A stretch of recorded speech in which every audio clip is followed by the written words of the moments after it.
we're doing here is just sounding through this area. But it's all about getting your sounder set up properly. And a lot of people have great electronics, but they say, Lee, how do I know what is what? I'm going to show you really quickly a couple of things that I do. On my Simrad, a few things straight up. I have my noise rejection on low, my TVG on 1 or 2, that stays very, very low.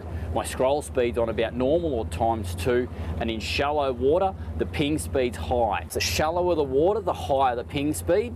The deeper the water, the slower or the lower the ping speed. The other thing, sensitivity, you always need to adjust it. At the moment, we're at auto +2. If I crank that up, watch what happens. We get lots and lots of clutter, and that's good. You don't want a perfectly clear screen. You want a little bit of that scratchy stuff going on, because that will show up the weaker signals. As you can see right there, that's a snapper. That is what we're looking for. That is the start you want. Anchor's going in. We're about 25 k's west of Lakes Entrance. Bob's down the back getting the gear ready, and that's a pilot snapper.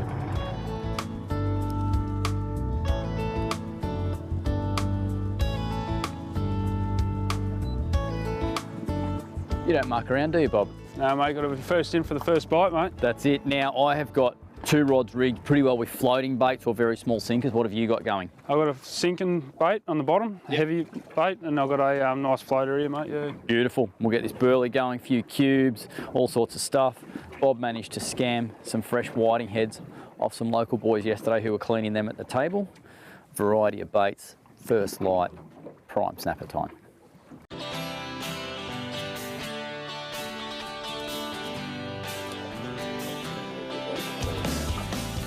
Just marked a bunch of bait on the sounder, threw the bait jig in, and that, some would say is a dirty barracuda, but I would say that is one of the best baits for a big snapper. Perfect.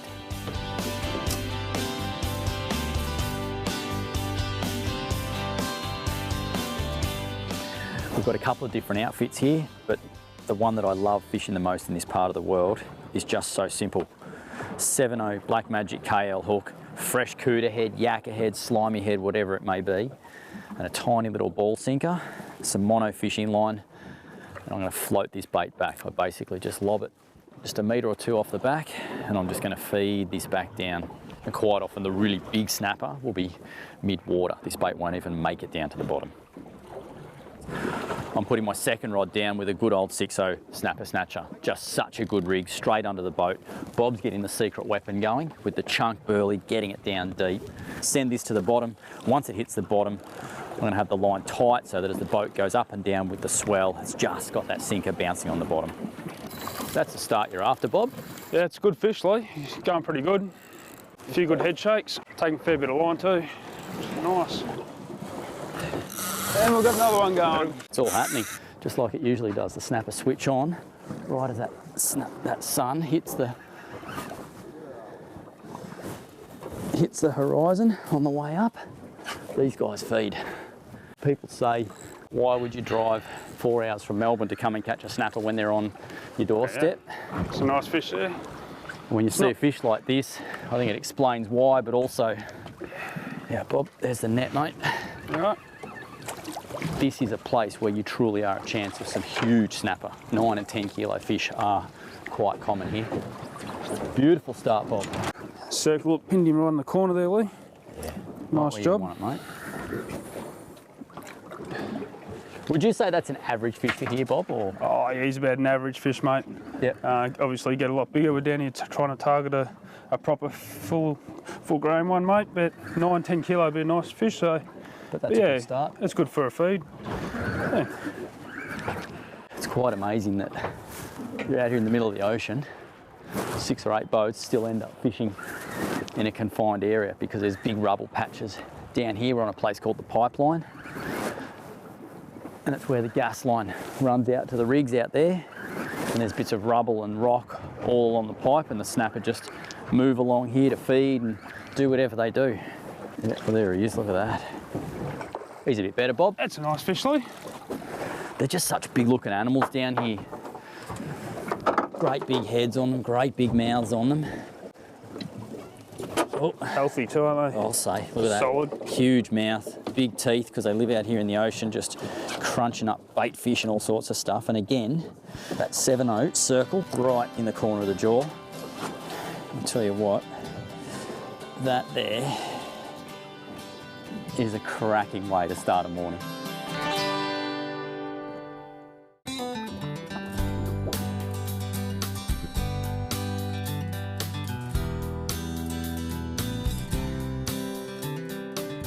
There's one thing that big snapper love, it's a big bait. That was half a barracuda and it just got absolutely destroyed. And you'd be quite amazed at how powerful their jaws are. That is just been crushed. The whole head of the fish feels like a marshmallow now. Missed the bite though.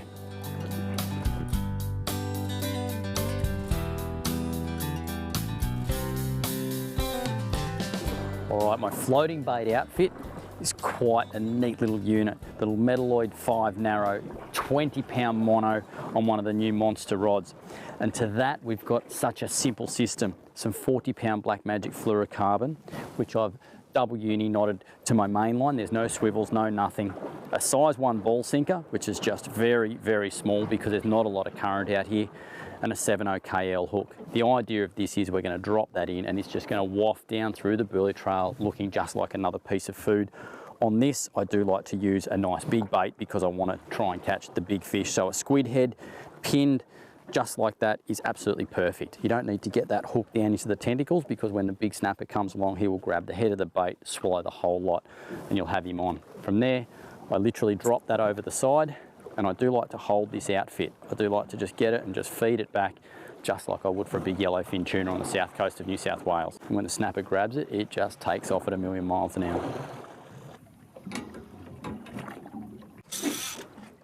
Yo, Bob. Decent, mate? Let's have a bit of a go now. Yeah. How's that? You get that burley cracking 10 minutes later? That's it, mate. Work makes a big difference. Doesn't it? Bit of weight there, Bob. Yeah. I've got a bit of structure down the bottom here, Lee. Yeah. And I just like to get them over the top of it. Yeah, sure. While we've been dumping that burley with the secret weapon, I'm also flicking cubes over the back here, just having that nice trail going down through the water column. Oh, on a line there somewhere. You want a bit of junk on the bottom, mate? Yeah, he's still head shaking. I can feel him.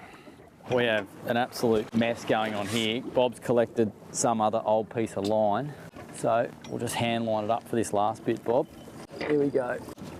Look at that. He's not actually that big, mate. Whew. Still, that is a good Gippsland snapper. That is a very, very untidy mess you've got going hanging off the end of that rod there, Bob. Yeah. There you go, I'll get him out. There you go. Just an average fish for this part of the world, but let me tell you, that's a pretty solid snapper anywhere you go.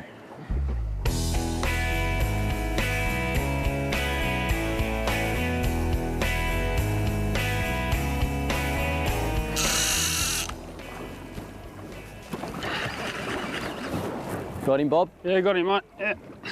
Little fish, this one. How you going there, Lee? Yeah, all right, mate. Got a bit of weight on that one. Yeah, he's just starting to wake up a bit, mate. I'll get this one out of your way. You'll notice here too, I've got mono on most of these rods. And for whatever reason, fishing floating baits, mono just tends to be a really good way to fish. It just tends to get the bites on the big ones. On the bottom baits, it's not so much of an issue. But on this floating gear, tiny little sink in that bait just wafting down through the current. There Give him we mono go. every day. There's another fish on the snapper snatcher. It's a nice little school. Just leave him here. He's got the circle in his gob. Just keep that pressure on. Oh, I've done that one. Oh well, pull the hooks on that. We'll get into this guy. That was a good fish too, that one. That's a shame, because he was just starting to fire up. Good fish, Lee. Yeah, he's not a bad one, Bob. The one I had on the floating bait was a good one. I just pulled the hook on him, unfortunately. Oh, did you? Yeah. Okay. Just using pretty light gear here too, so it's one of those compromises. You can fish heavier tackle and you'll catch heaps of fish. If the fish are a little bit shut down, a little bit touchy, light line will always get you more bites. I've got a bit of colour here, Bobber Job. Hey Bob, how long would you expect these guys to bite on a morning like this? Usually I give them probably an hour, Lee, after sunrise. Yep. Sort of after that, you pick the odd one up every now and then, but They'll slow down. yeah, they do. Get this guy up, pop the hooks out, and we'll send him back. I think we can find a bigger one than that. Yeah, definitely. Too good. All right, send you back.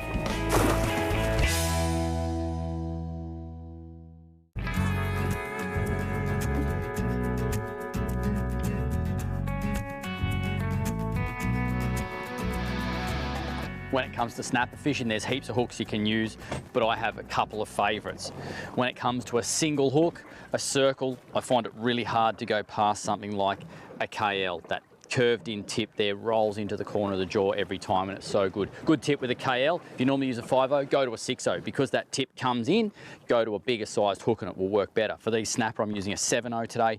KS is just a straight shank, offset, ultra sharp, ultra tough hook for kingfish, tuna, snapper, everything.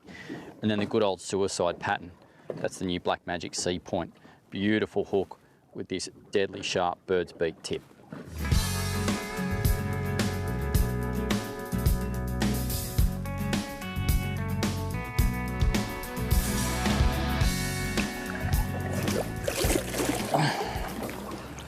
Look at that. I'd say that wasn't a big snapper, but that's a pretty nice fish. Look at that head. Big nose on him, or getting a big nose. You can see why everybody loves them. And I would certainly rate snapper in the top 5 most popular species in the country, and for very good reason.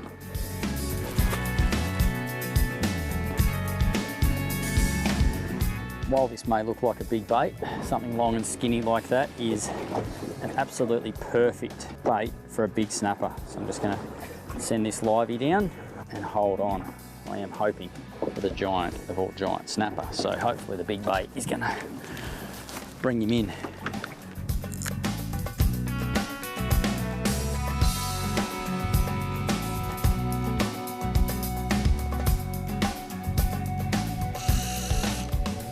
Please tell me that's not that live mackerel I just gave you.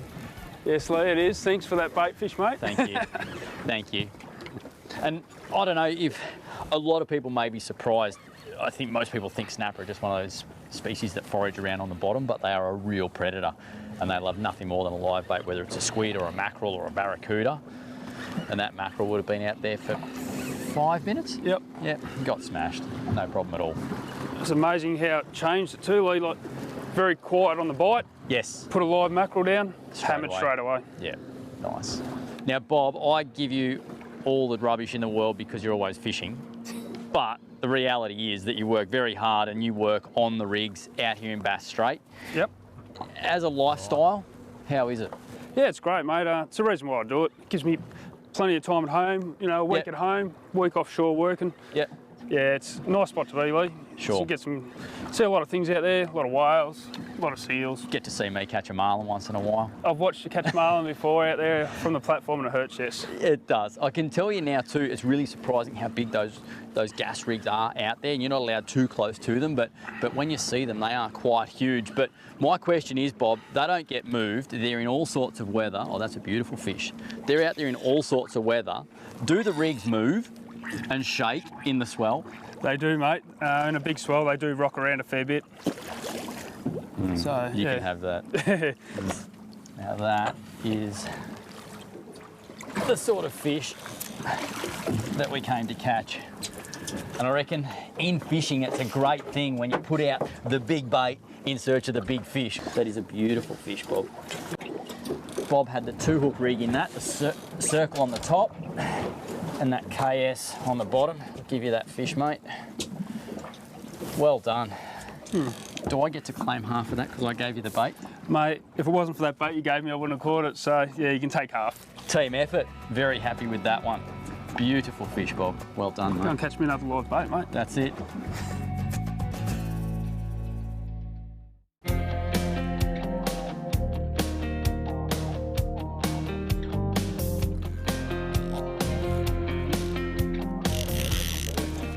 Another good fish, Lee, I think. What bait was that on, Bob? That was on a whole cooter, mate. To me, it feels a bit gummy-like. But Oh, really? I might be wrong, but I'm just having a wild guess at this. I'll eat my words because it's a really good snapper. Is it? Beautiful. Wow. Yeah, that's a beautiful fish. Well, I wouldn't say we've caught as many fish as the other boys this morning, Bob, but I would say the quality is well and truly up there. I reckon, mate, yeah, for sure. Just awesome. There we go. That is too good. We're going to pop him back? I reckon, mate, yeah. Sure. What do you think, mate? No, it's quieting down a bit, Lee. I reckon we probably go on the beach, see if we can get a few gummies in there. Sounds good. A bit of a guarantee there, I reckon. Yeah. Yep. Let's do it.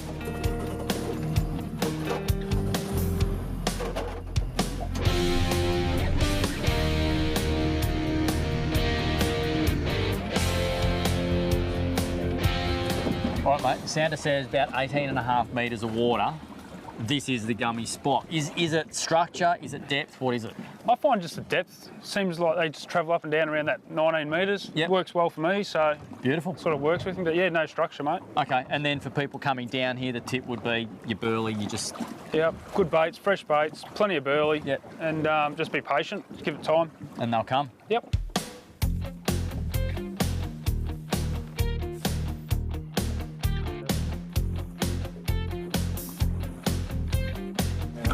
I've got the double going, Bobber Job. Oh, nice work. That seriously took us about half a dozen handfuls of burley and 10 minutes. How good is that? Oh, Bit of action. bit of a promise, wasn't it? Yeah. So good. And the great thing about this is down here in Lakes Entrance and East Gippsland, it's a huge commercial gummy shark fishery, but it is so well managed.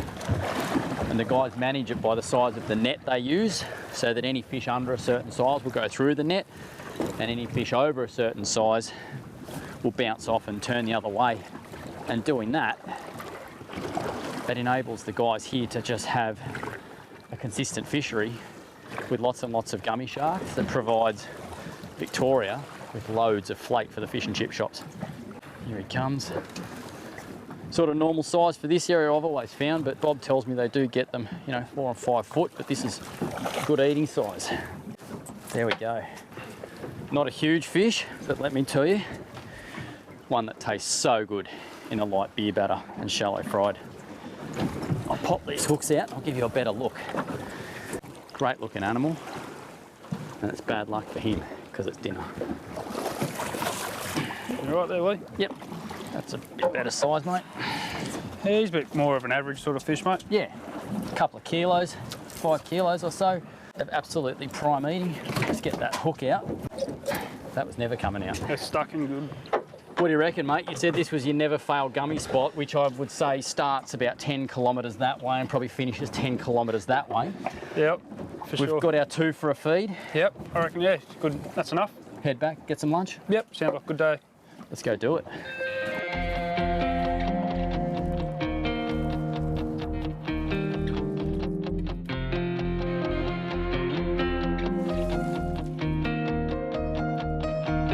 All right, it's great catching the fish, but there's nothing better than a good feed of fresh fish.